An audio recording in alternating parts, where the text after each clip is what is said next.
Merhaba arkadaşlar. Bugün elma sirkesi yapıyorum. Elimde böyle güzel kırmızı Japon elmalarım var.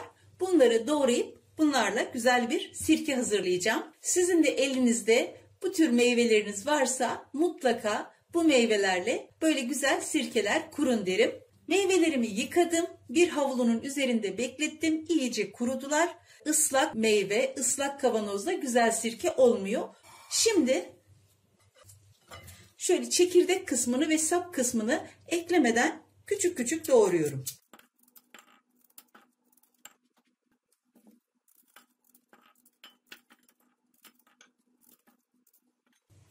Meyvelerimin hepsini doğradım. Böyle 3 litrelik bir kavanozum var. İçine doldurmaya çalışıyorum. Üzerine bir parça sirke anası koyuyorum. Ve üzerini içme suyuyla dolduruyorum. Biraz meyve yoğunluklu oldu.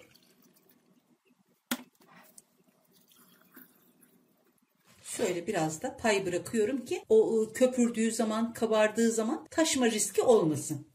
Bu meyvenin şeker oranı düşük olduğu için 1 yemek kaşığı bal ekliyorum. Bal aynı zamanda sirkenin fermentasyonunu da hızlandırıyor.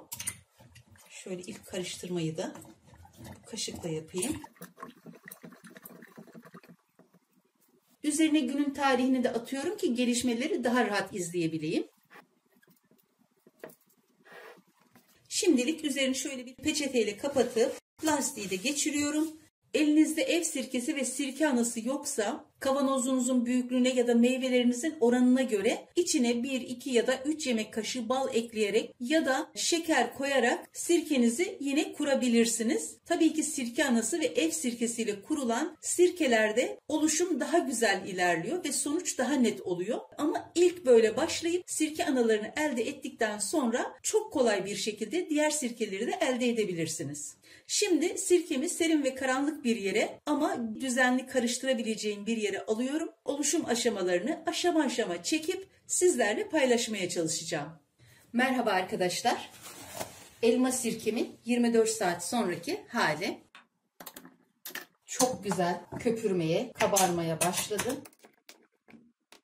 Her gün bu şekilde düzenli karıştırıp gelişimini takip edeceğim. Merhaba arkadaşlar. Japon elmasıyla kurduğum sirke tam 1 haftalık oldu. Her gün düzenli karıştırıyorum. Sirkelerimin hepsinin gelişimi gayet güzel gidiyor. Merhaba arkadaşlar. Japon elmasıyla kurduğum sirke tam 13 gün oldu. Karıştırmak için üstünü açtığımda üzeri şöyle ince bir zar tabakasıyla kaplanmış. O yüzden karıştırmadan bunu doğrudan uykuya alıyorum.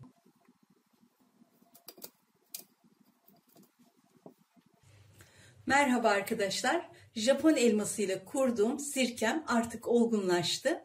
Aşırı meyve yoğunluklu olduğu için sirke anası meyvelerin üzerine oturmuş vaziyette. Ama artık çökmüş. Süzme zamanı geldi. Şimdi sirkemi süzeceğim. Şu şekilde. Bu yıl kurduğum sirkelerde sirke anasını maya olarak kullandım. O yüzden sirkelerimde herhangi bir sorun yaşamadım. Japon elması ekşi bir elma. Hani yabani meyve türünde bir elma olduğu için şeker oranı oldukça düşüktü. Buna rağmen gayet güzel gelişimini tamamladı. Sirke anası oluştu. Şimdi sirke anasını alacağım. Bunlar da diğer yabani meyvelerden elde ettiğim sirke anaları. Gayet güzel. İnce, küçük bir sirke anası oluşmuş.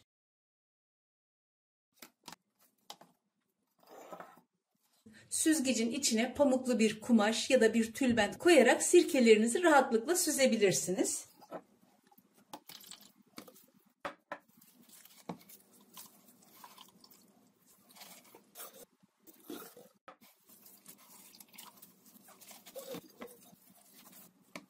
Süzgeci başka bir kaba aldım. Orada yavaş yavaş süzülürken ben de bu sirkeyi şişeye dolduracağım.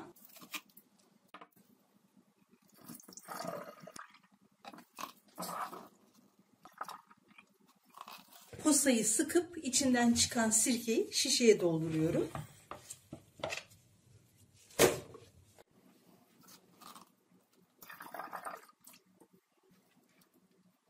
Bu sefer de taştı. Önemli değil.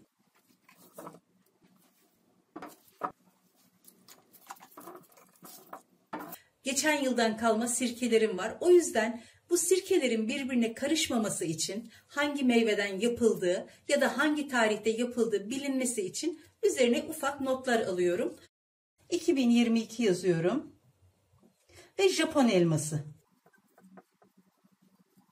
Bu şekilde kilerimde saklıyorum. Serin ve karanlık bir yerde saklayabilirsiniz. Genelde sirkelerimi 1 yıl bekletiyorum. 1 yıl bekleyen sirkeler oldukça keskin oluyor. Bu sirke şöyle birkaç ay daha bekleyip tortusu dibine çöküp süzüldükten sonra içime hazırdır. Ama turşu ve salatalar için ya da daha keskin olması için 1 yıl bekletilmesi en uygun olanıdır. Mutlaka bu şekilde sizler de yapın ve deneyin derim. Yapacak ve deneyecek olan herkese şimdiden kolay gelsin, afiyet, şifa olsun.